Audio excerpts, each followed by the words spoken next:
Okay, I have someone has ordered.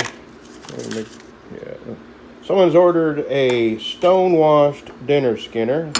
That's Encore Rob. I've got the pins.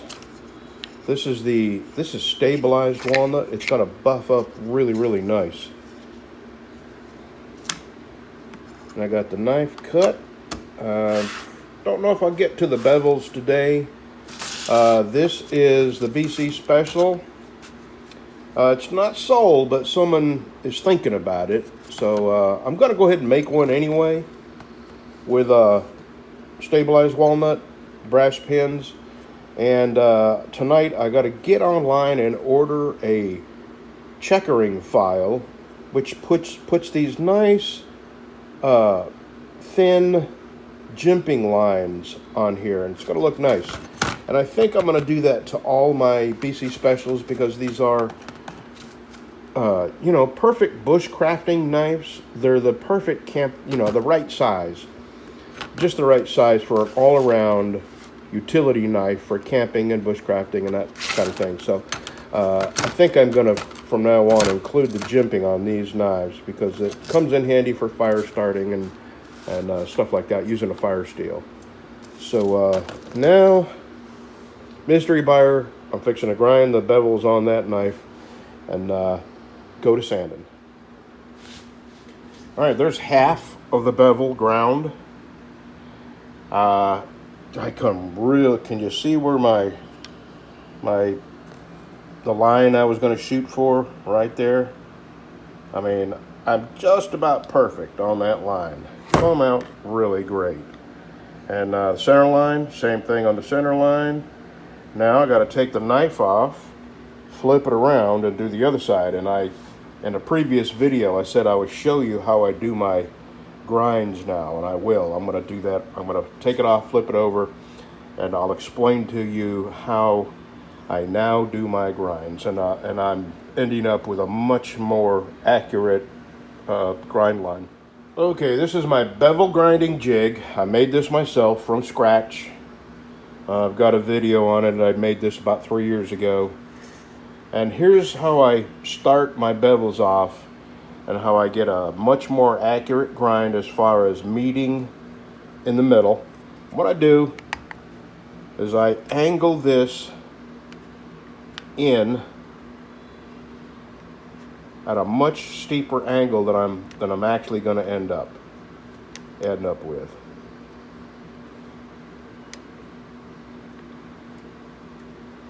Okay, this is way steeper than I'm going to end up grinding my bevel with.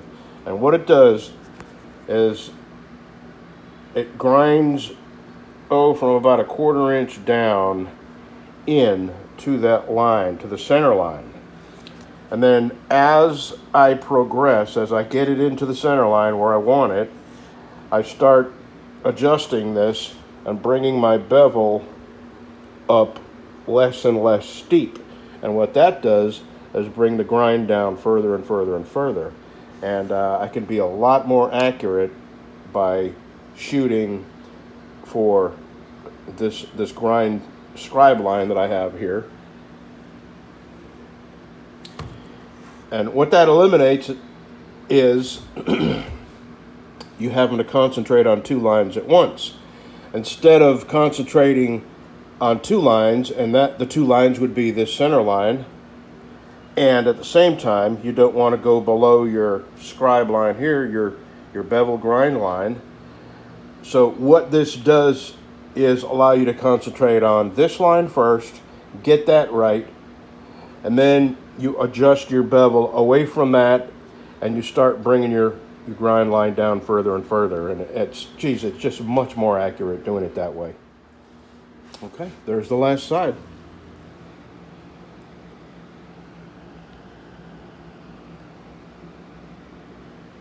Now I put it back on my 4x36 right here. I clean these flats back up, and then I go to sanding everything from where the wood is going to end, from everything on back gets sanded and sanded and sanded a little more and a little more sanding, and then we sand and sand some more. Let me get started. All right, there we go. It's cleaned up. I'm ready for some sanding. I think I may have mentioned that there's going to be a little sanding involved. Oh, I think I'm going to have a cup of coffee and then get after it. I meant a cup of coffee after I pet my shop dog. Isn't that the sweetest baby? What am I going to do when this dog dies? I don't know how I'm going to live without him. Never thought I could love a dog this much. Oh, yeah. Yeah. You know, I don't like to get political. Let me show you another little something I got up here that fits me, that is exactly how I feel. I'll be right back. I hope that's not backwards. Sometimes when I'm looking at videos, things that I would read are backwards. So that is how I feel. I am not in competition with anyone. As far as knife making goes, I run my own race. I have desire to play the game of being better. I have no desire to be better than anyone. Well, just read it. In any way, shape, or form, I just aim to improve. And that is exactly how I feel. Oh yeah, welcome to the Department of Redundancy Department. Can I help you? That's exactly how I feel. I would never compare my blades to anyone else's or anyone else's blades to mine. My goal is simple. Each knife I make, I put my heart and soul into it, and I make the very best knife that my hands can make and my tools are capable of. And the next knife, I try to make just a little bit better than the knife before. And I think that's what makes knife making so incredibly enjoyable to me, is that there's no limit to how good you can get. When I see guys that make knives that are, Smithsonian Museum quality, I first feel a tinge of jealousy, and then I feel, at my age, starting as late as I did, I'll likely never make anything like that.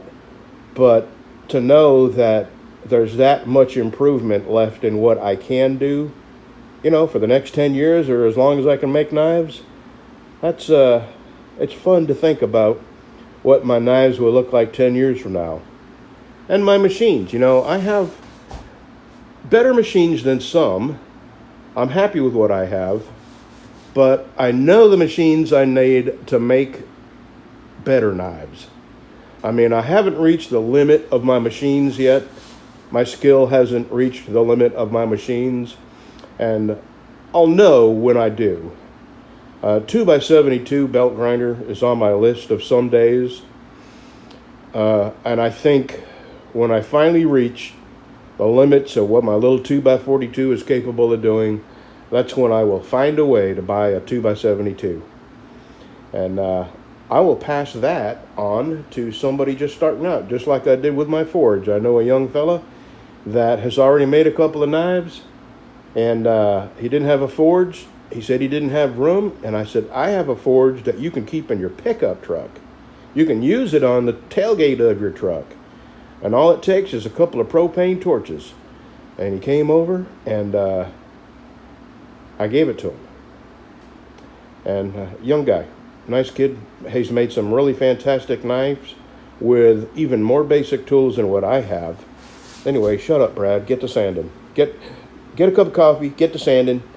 Make knives. Shut up.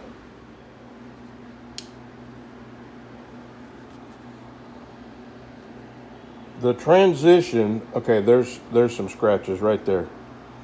Those vertical scratches, which are from the belt grinder, are what I'm getting rid of. I have to do the same thing, up here, and I usually do the flats first and then work on the bevel. And the initial transition from the belt grinder scratches to the sandpaper scratches that I'm using to sand out the belt grinder scratches, the first one is the hardest. And that belt is 120. That's a 60 grit. So the bevels are at a 60 grit. And I do run a 120 belt across them before I take the knife off and switch sides.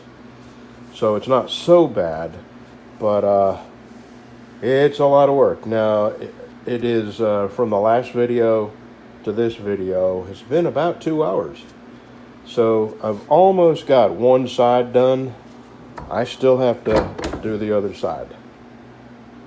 I haven't touched the other side. So I may not actually. It's getting late. I went and sat with my wife for a little while, watched the ducks swim.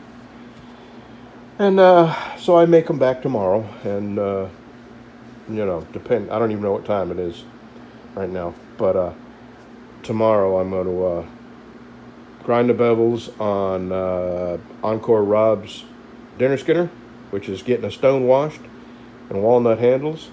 And I'm going to get this all up to, this is 180 here. I'm going to get both sides up to 180. That's a real good start on this. Okay. The hardest transition from machine to hand is done. The initial sanding from the belt grinder to hand sanding. Boy, this is hot. I've sanded so long and so hard on this. Okay. That is 180 finish.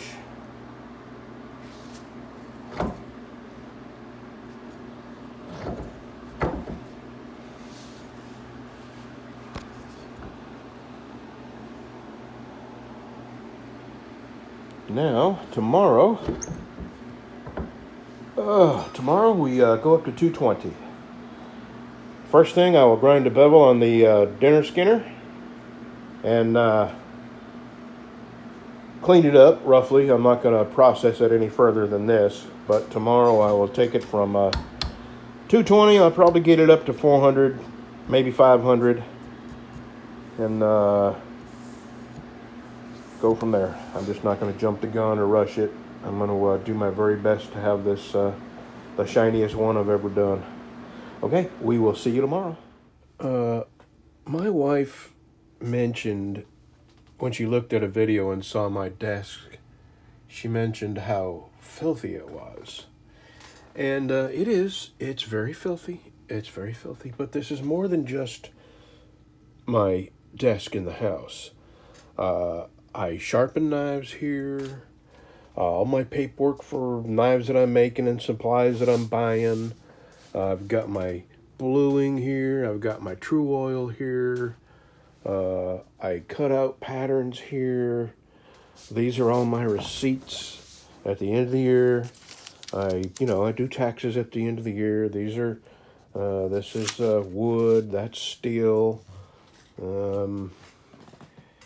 That's why it's so, this is basically, it's part of my shop in the house. So that's why it's dirty. So, I tried to keep it clean for a while, but it's just impossible. It's impossible to use it as, an annex to my shop and do shop things in here at night. It's 10 o'clock. What is it? 10? Yeah, it's 10 o'clock at night. And, I watch videos and, sharpen knives, and I do lots of stuff here, so that's why it's dirty. We're not pigs. The rest of the house is immaculate. You could eat off our floors, just not in this room.